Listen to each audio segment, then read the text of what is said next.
Magandang araw sa inyong lahat. Welcome back na naman sa channel ko. Ngayon may ibabahagi na naman ako na panibagong video. At kung bago lamang napadaan ay huwag niyo pong kalimutang mag-subscribe at pindutin ang notification bell para palagi kayong updated sa mga bago kong videos.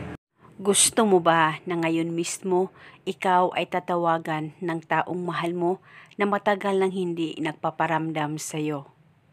Yung atat na atat siya na tawagan ka ngayon mismo pagkatapos mong gawin ang ritual na ito. Kaya gawin ito na buo ang loob at tiwala mo sa mga ganitong pamamaraan. Basta magtiwala ka lang at hilingin ng buong puso at ngayon mismo ikaw ay tatawagan ng taong mahal mo na matagal nang hindi nagpaparamdam sa iyo. Ang gagawin mo lamang sa ritual na ito ay dapat ikaw lamang mag-isa. At dapat walang makakaalam o makakakita sa kahit na anumang ritual na iyong gagawin. At dapat tahimik ang nasa paligid mo nang sa ganon ikaw ay makafocus at makakonsentrate sa paggawa nito. At habang ikaw ay nakaupo, ipikit ang mga mata mo, mag-focus at mag-concentrate ka, pakaisipin mo siya at sambitin mo ang mga salitang ito. Pangalan at apelyido niya. Ngayon mismo ako ay tatawagan mo.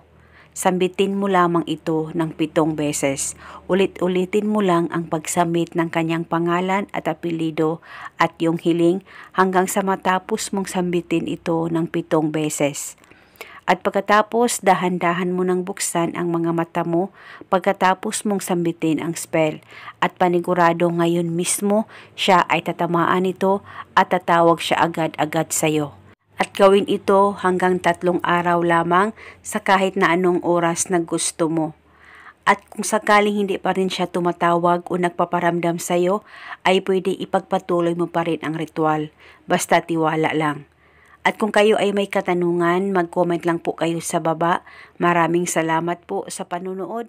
May God bless.